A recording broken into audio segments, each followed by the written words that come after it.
To be quite frank, I've actually just started checking everybody's vitamin D. Yay! They don't have one on file.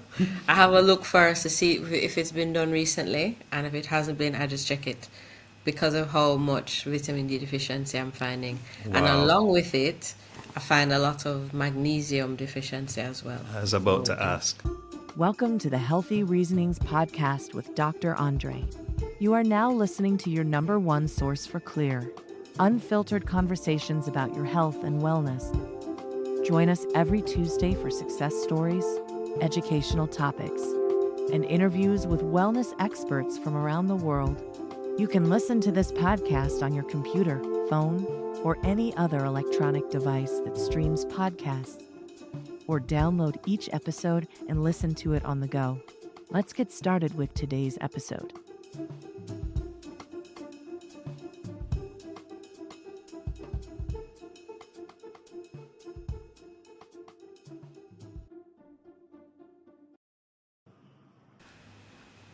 Healthy Reasoners. I am getting all of my friends from over the years for my episodes, and today I have another one. This one, though, traveled from me knowing her in Jamaica. Then she traveled to, I know she was in Uganda at one point. That was probably a visit. Then she ended up in the UK. And ironically, we just crossed paths again, and she observed something really interesting about vitamin D all the way over in the United Kingdom. So I want you to put your hands together and welcome for me Dr. Twesige Mugisa. Twesige.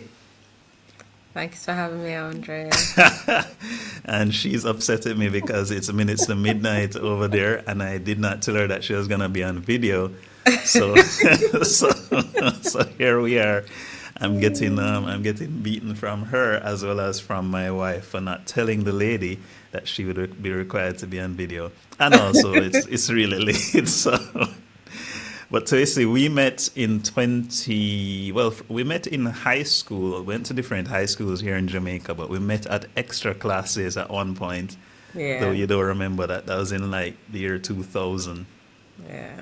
We met at Mr. Science. Irons. Yeah. And you were sitting right at the front of the class, which was a big no-no.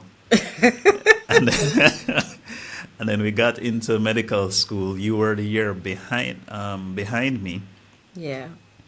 and then I went one way, you went the other way, and we crossed paths again in the postgraduate residency program. Yeah. I had joined the hematology residency program at UWI, and you were working as a medical officer in hematology. That's Am I right? correct. That's And correct. so, actually, in a funny way, you had to show me the kind of ropes when I first got into hematology, in Yeah. terms of doing a bone marrow aspirate, reading the slides, and managing the patients the specific way that was required. And then you disappeared again and went to Montego Bay and took up a post as a medical officer doing hematology and oncology there. Yeah.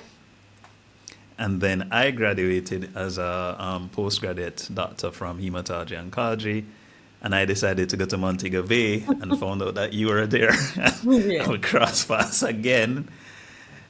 And then you ended up leaving Jamaica and heading to the UK and Yes. working in medicine initially, and then now in oncology.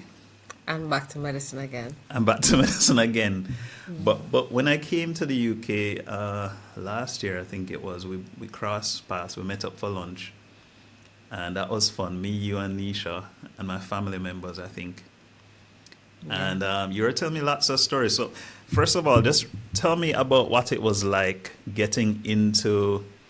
You made an interesting observation because, as Jamaicans or West Indian practitioners, we read a lot of stuff in the textbook, but because our patients are mostly black, we don't see those stuff. So, talk to me a little bit about what that was like. Um, it was a bit of a shift. Um, different demographic of illnesses, different aged population. Mm-hmm. So in Jamaica, our population tends to be a lot younger. Mm-hmm. So we see a lot more real pathology, if that makes sense. Yes. Whereas the population here in the UK tends to be a lot older. So we see a lot more social issues and some lifestyle illnesses, but a lot more social issues and the things that come with it, come with being sedentary and not eating well and being in the house most of the time, and neglecting your own health Wow. as well. And Yeah. there were some phenomena that we would only read about in medical textbooks because our textbooks were written largely by British professors. Yeah. And so things like Dupuytren's contraction and those things, I mean, you'd see it rarely here in the Yeah. Caribbean. It was like a patient who was visiting from the UK or something. But you're seeing that like all the time now. Well, not as much Dupuytren's, but a lot of alcoholic liver disease, because there's a lot more drug use here. So there's a lot more alcoholism in particular and smoking.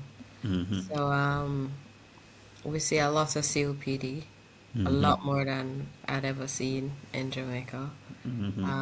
A lot of alcoholic liver disease. So we see a lot of ascites. Um, so you get to see the wide spectrum of alcohol-related diseases that Yeah. we wouldn't normally get to see. Yeah, yeah, spider neva and these things. Yeah. So, Wow, wow. I mean, I don't think we dream of seeing that, but you kind of have to know it to pass the exam, yeah. but you You don't ever get to put actually. a face to the name, for Yeah, want of a better phrase. so to A lot speak. of things, yeah.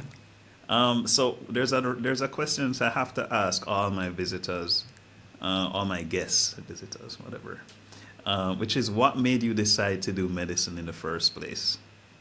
I'm curious. Um, it's gonna sound very strange, but as a child, or as far back as I can remember, I've always wanted to be a doctor. I always wanted to help people. Wow. I haven't really ever wanted any other profession. It's what I've always said. I mean, along the way, I've talked about lots of things. My parents will tell you at one point I wanted to design shoes, but it wasn't separate and apart from medicine. So that's the direction I've always wanted to go in. When I was younger, I remember I used to look after my dog, and he would actually come to me if he had ticks.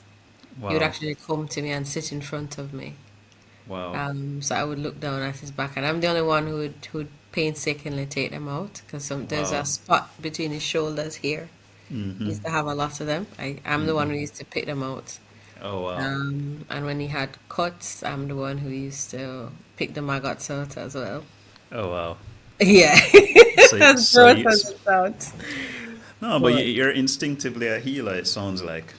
yeah, that's who I've always been. And then the memory I have as a youngster, I know sometimes people think of people who look like them or from where they're from, but I never really had a lot of interaction with doctors who looked anything like me.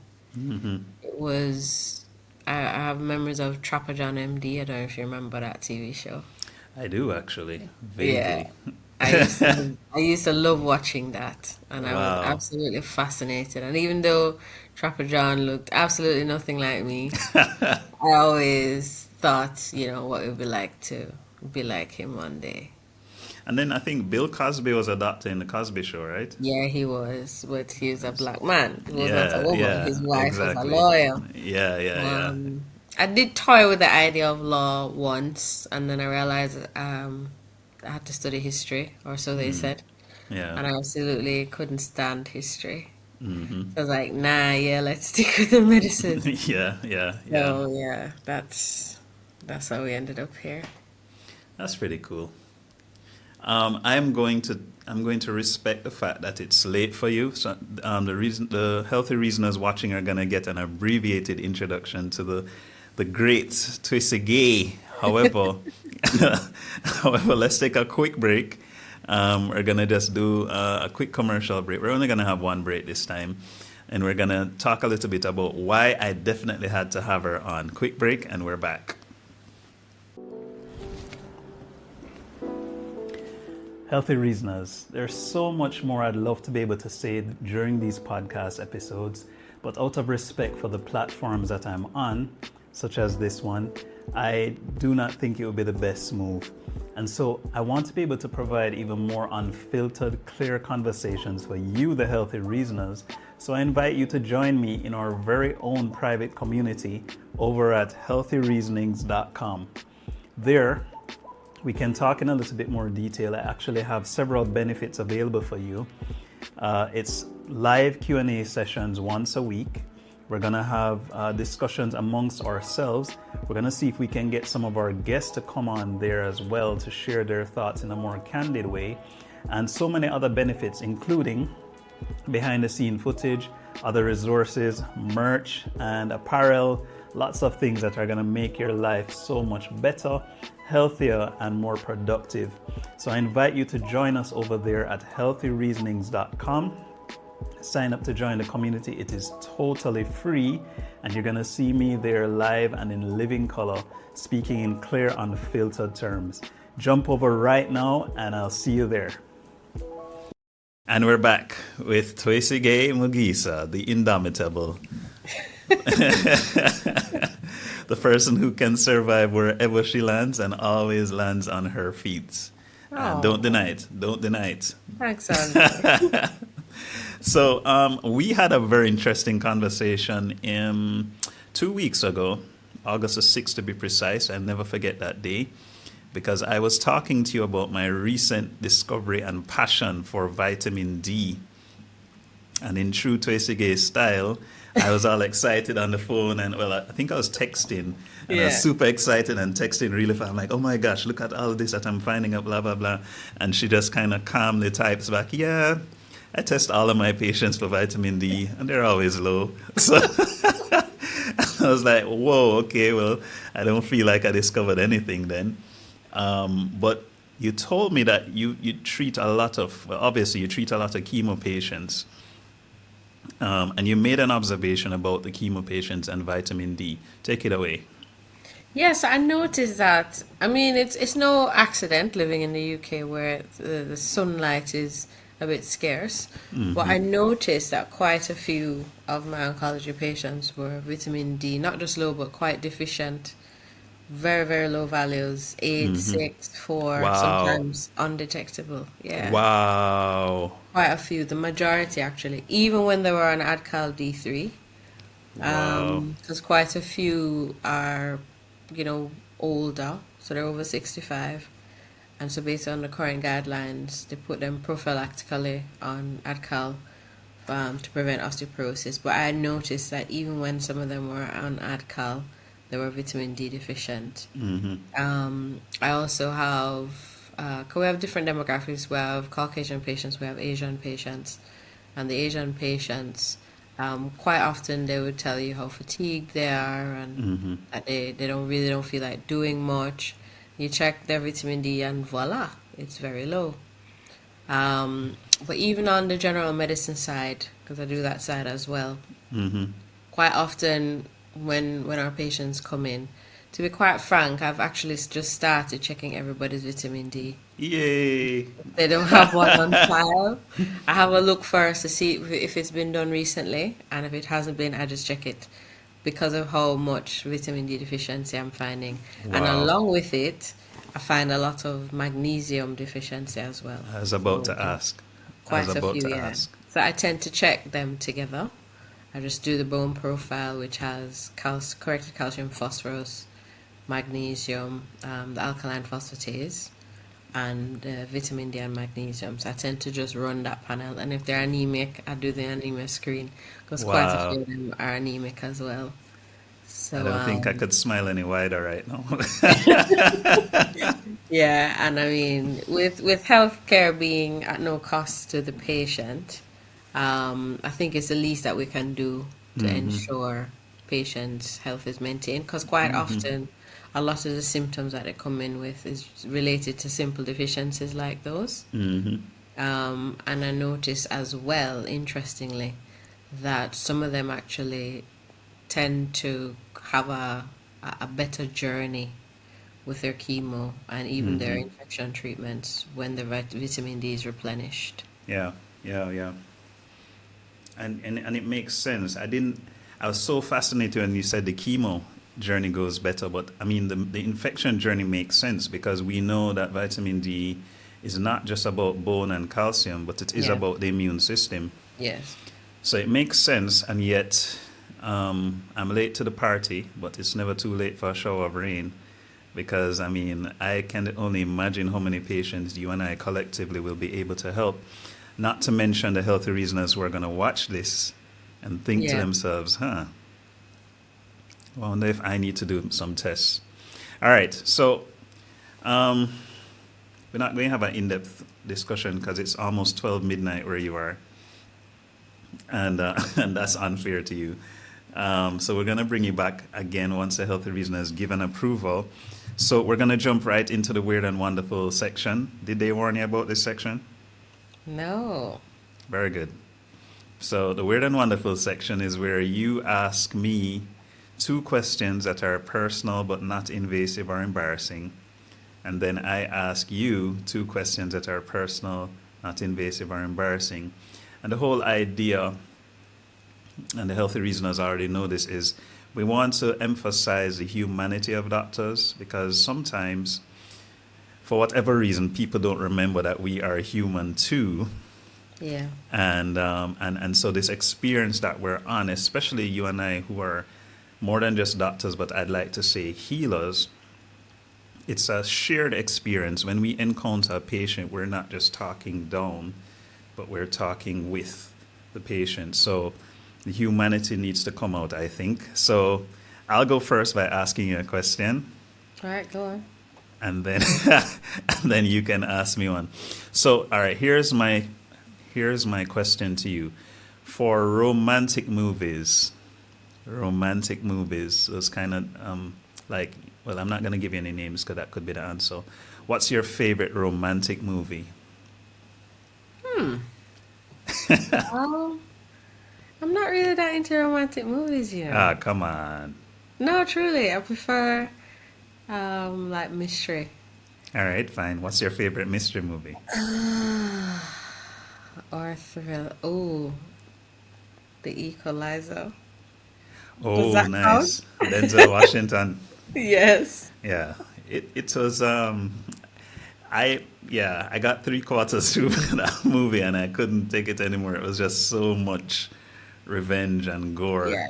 and I was like, Very, yeah, very intense. yeah, A lot more gory than I normally watch. exactly. But I made an exception for Denzel. Yeah, that's But well, it my was, exception was to make it three quarters through. yeah. Oh man. All right, your turn. Um, a bit boring, but what's your favorite color? Ah, I got that one from somebody before. I'm gonna check who. It's royal blue. Ah, okay. Royal blue, not just Like your blue. earphones, I guess. That's a little bit lighter than this, but yeah, actually, you made a good point because I just stepped out of the house the other day and I was actually matching Oh, nice. headphones and my shirt was matching and then my shoes looked similar, so I didn't realize till I got to work. But anyway, all right. My question to you now.